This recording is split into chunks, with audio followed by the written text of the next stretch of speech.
শুধুমাত্র একটা half pant পরেই পুরো মায়াপুর এবং নবদ্বীপ পরিদর্শন করলাম। আসলে কিছুটা বাধ্য হয়েছি বলতে পারো, তোমাদেরকে সবটা বলবো। বড়োদেরকে প্রণাম এবং ছোটোদেরকে ভালোবাসা জানিয়ে আজকের ব্লগ ভিডিও আমি শুরু করছি। সো এখন দেখতে পাচ্ছ আমি খাবার রুমের পাশে রয়েছি। এটা হলো নবদ্বীপ ভারত সেবাশ্রম। তো এখানে একটু পরে আমরা সেবা গ্রহণ করব। তো এই যে পিছনে দেখতে পাচ্ছ ভগবান শ্রীকৃষ্ণের ছবি। আর এই যে আমি ভালো করে দেখাই, এখানে হচ্ছে আমাদের সেবা করার রুম। খাওয়ার রুম বললে খুব খারাপ শোনাচ্ছে। আর আমি খাওয়ার রুম বললাম এটা অনেকের বোঝার সুবিধার্থে। সো এখন তোমাদেরকে আমি বাড়িটা একবার ঘুরে দেখাবো। এবং একটা কথা আমি প্রথমেই বলতে চাই, সেটা হচ্ছে যে আমরা যারা ব্লগ ভিডিও বানাই, মানে আমার মতো আরও অনেক অনেক মানুষ রয়েছে যারা খাটছো, তারা মানে ভালো করে জানো যে একটা ব্লগ ভিডিও করতে কতটা পরিশ্রম করতে হয়। সো সেই জন্য আমার এই কথাটা বলার ছিল। এবং তোমাদের একটা জিনিস দেখো, মজার জিনিস, দাঁড়াও তোমাদেরকে দেখাচ্ছি। আসা মাত্রই দুজন হনুমানজির সঙ্গে দেখা হয়ে গেল। তো শুনেছি যে মানে সকালে বেলায় হনুমানজির দর্শন দেখা মানে করাটা খুবই পুণ্য লাভ। তো এটা আমার শোনা কথা, এবং সেই জন্য আজকের দিনটা মনে হচ্ছে খুব ভালোই কাটবে। তো তোমাদেরকে আমি আজকের পুরো দিনের ব্লগটা দেখাবো, মায়াপুরের ভিডিও, ঠিক আছে?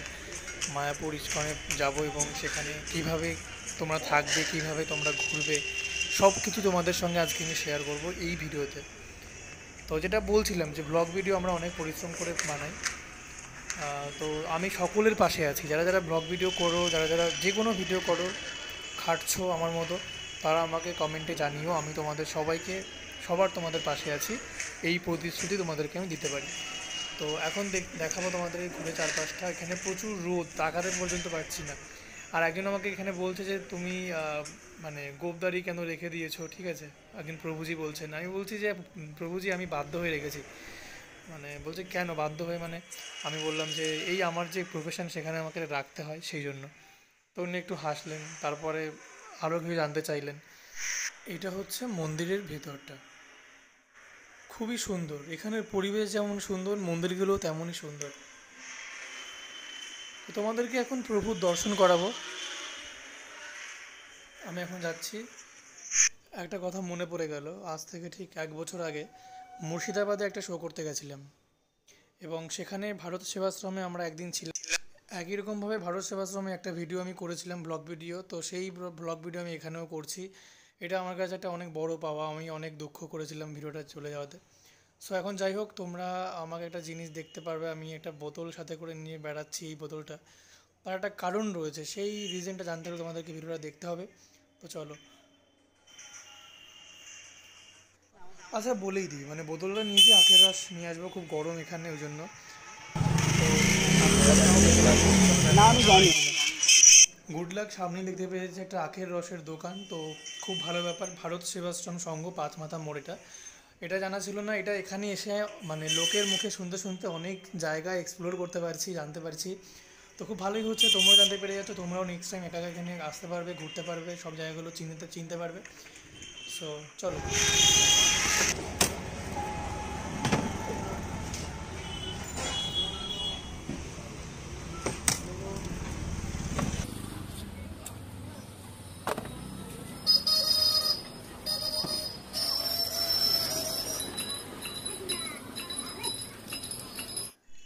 এই বছর যেন গরমটা একটু বেশিই পড়েছে, এবং আমি মানে কি বলবো, গরমটা আমার খুব খারাপ লাগে। বৃষ্টি হলে বা শীতকাল হলে আমার কোনো প্রবলেম হয় না, কিন্তু গরমকালে আমার অবস্থা পুরো খারাপ হয়ে যায়।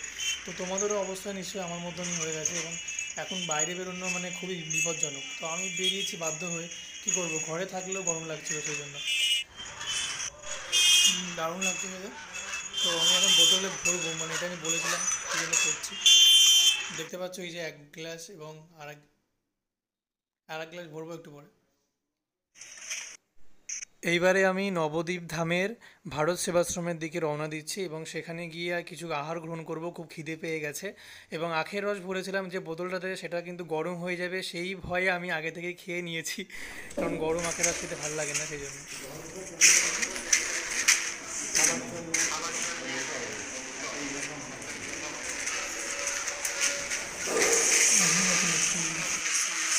এইটা হচ্ছে প্রসাদ পাওয়ার ঘর, এবং এখানে কি কি খাবো সেটা তোমাদেরকে আমি আর ভিডিওর মাধ্যমে দেখাচ্ছি না, কিন্তু পরে তোমাদেরকে ভিডিও লাস্টে শেয়ার করে দেবো। চলো এইবার আমরা রওনা দিই মায়াপুর ধামের জন্য। তো চলে এলাম টিকিট কাউন্টারে, দেখতে পাচ্ছ লেখা রয়েছে জনপ্রতি 10 টাকা। তো অনেকে ভাবছে এটা নৌকা ভাড়া, তা কিন্তু নয়, এটা লঞ্চ ভাড়া। 1 টাকাও তো চলে যাবে। আর এর পাশেই নৌকা ভাড়া 5 টাকা। কিন্তু জানো একটা কথা কি বন্ধুরা, যখন আমি আগে যেতাম তখন এখানে 3 টাকা করে লঞ্চ ভাড়া ছিল আর 1 টাকা করে নৌকা ভাড়া ছিল। তো সেটা এখন বেড়ে গিয়ে এই ভাড়াতে দাঁড়িয়েছে। খুবই স্বাভাবিক, কারণ এটা অনেকের মানুষের জীবিকা এবং এটার উপর নির্ভর করে অনেক মানুষের পেট চলে। তো দাম তো বাড়বে সেই জন্য। তো এখন আমি রওনা দিয়েছি মায়াপুরের জন্য, নৌকার উপরে আছি, দেখতে পাচ্ছ তোমরা সবাই। নবদ্বীপ থেকে মায়াপুর ধাম তোমাদেরকে দেখাবো ভিডিওতে।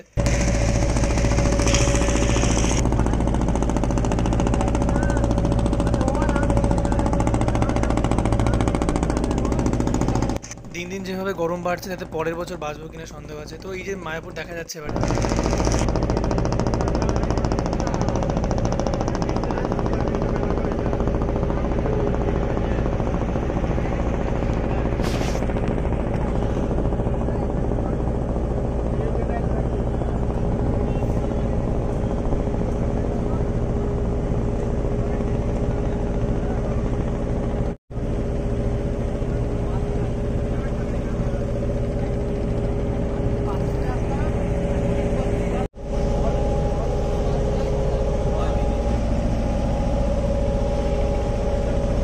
আর বেশিক্ষণ নেই, আর 5 মিনিটের মধ্যে পৌঁছে যাবো। আর তোমরা কারা কারা মায়াপুরে এসেছো আমাকে কমেন্টে জানিও।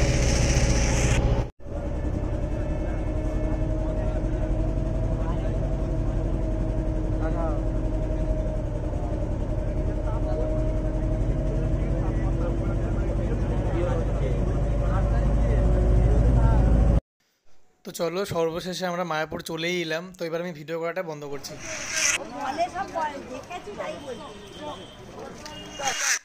আমরা এখন নবদ্বীপ থেকে মায়াপুরে প্রবেশ করলাম, দেখতে পাচ্ছ। এবারে এখান থেকে ভিডিওটা শুরু করছি, মেন ভিডিও দেখতে পাচ্ছ।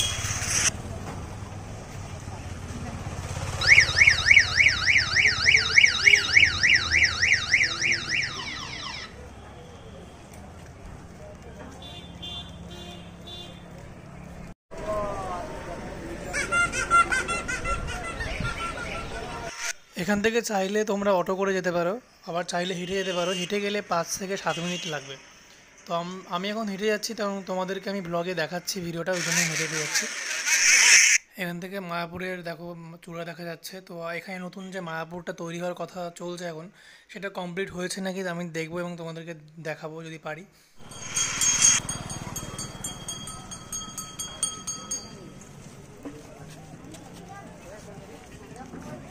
আমি কিন্তু এখন হাঁটছি, দেখতে পাচ্ছ। আসলে প্রতিবার অনেকে বলো কমেন্টে যে খুব মানে ভিডিও কাঁপে, ভাইব্রেশনে, সেই জন্য আমি আস্তে আস্তে হাঁটছি। দেখো এই গরমে কিন্তু ভ্রমণকারী মানুষরা অনেক জায়গায় ঘুরতে পারে, কিন্তু সবাই মায়াপুরে এসেছে কারণ এটা খুব শান্ত এবং খুবই ঠান্ডা একটা জায়গা।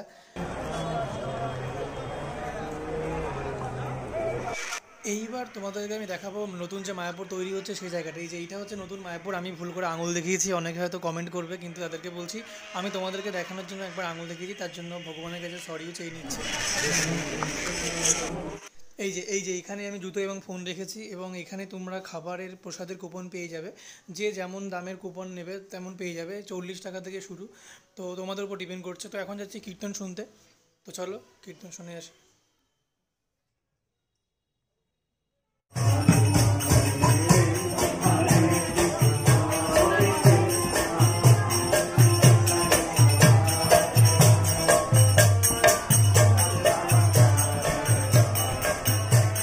সবাইকে একটা কথা বলছি, সবাই বাড়িতে সময় নষ্ট না করে একবার যদি অন্তত সময় হয় মায়াপুর ধামে একবার ঘুরে যাও।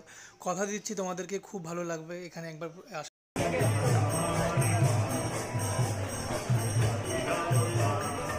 লাইন দাঁড়াবে, মণ্ডপে ইসের লাইন নেই, এই যে এইটা নতুন মন্দির।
আমি জানি না কেন সবসময় কিন্তু এই নাচগুলো দেখার সৌভাগ্য অনেকের হয় না হয়তো, কিন্তু আমি যে কবারই আসি বেশিরভাগ সময়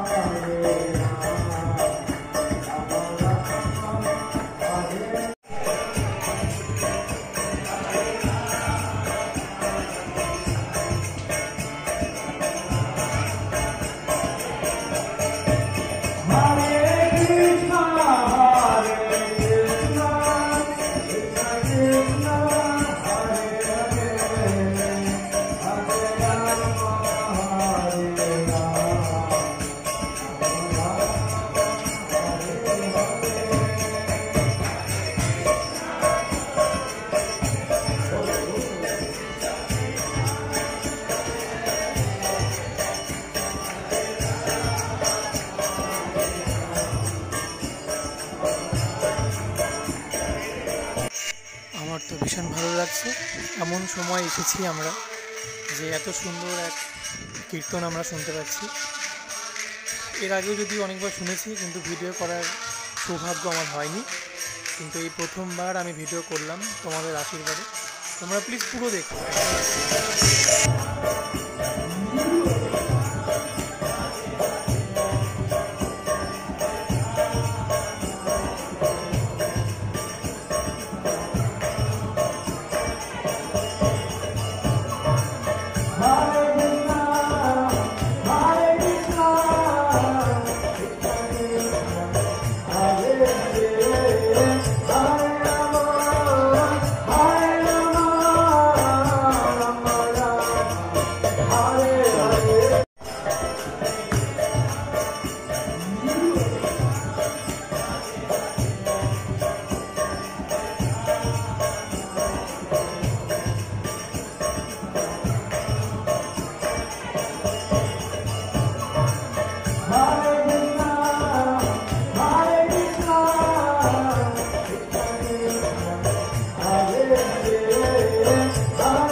আমি যতটা পারছি তোমাদেরকে দেখানোর চেষ্টা করছি।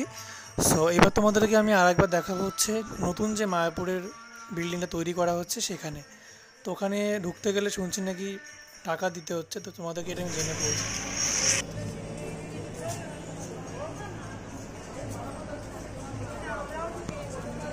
হ্যাঁ, এটা কিন্তু একদমই সঠিক তথ্য যে মায়াপুরে নতুন যে বিল্ডিংটা তৈরি করা হচ্ছে ইসকনের, ওটা কিন্তু এখন দর্শন করতে গেলে 50 টাকা করে দিতে হচ্ছে। কিন্তু এটা আমি একমত হতে পারিনি, কারণ এই নিয়মটা মানে আমি জানতাম না। তো এটা আমি এখানে এসে জানতে পেরেছিলাম এবং এটা সঠিক। চলো, আজকের ভিডিওর সব থেকে যে আসল জিনিস সেটা হচ্ছে শ্রীবাস অঙ্গন নবদ্বীপে। তো ওই জিনিসটা দেখা বাকি রয়ে গেছে, ওই জন্য আবার ওখানে যাচ্ছি আমরা। তো ওই জন্য ভিডিও শেষে তোমাদেরকে আমি ওইটা দেখাচ্ছি, শ্রীবাস অঙ্গন এত সুন্দর, যেটা আমার সব থেকে বেস্ট লেগেছে। তো তোমাদেরকে এখন দেখাবো। এবং আমি এই রাস্তার যে লেখাগুলো এগুলো ভিডিও করছি একটাই কারণে, কারণ এই লেখাগুলো আমার খুব ভালো লাগে এবং এগুলো আমি পড়ি যতটা পারি। তো ওই জন্য তোমাদেরকেও আমি ভিডিওর মাধ্যমে দেখাচ্ছি, যাদের ইচ্ছা হবে তারা পড়তে পারো, অনেক জ্ঞান অর্জন করবে। যাদের জ্ঞান আছে তাদের জন্য কিন্তু নয়, যাদের জ্ঞান কম আছে তারা কিন্তু এটা পড়তে পারে। চলে আসলাম নবদ্বীপ শ্রীবাস অঙ্গনে, দেখতে পাচ্ছ। তো এখানে আমি এখন যে জিনিসটা জানবো সেটা হচ্ছে যে এখানে ভোগ কখন দেওয়া হয় এবং কখন দর্শন করতে অ্যালাউ করে, সেসব জিনিসগুলো আমি ভিডিওর লাস্টে জানবো, তো তোমরা দেখতে পাবে।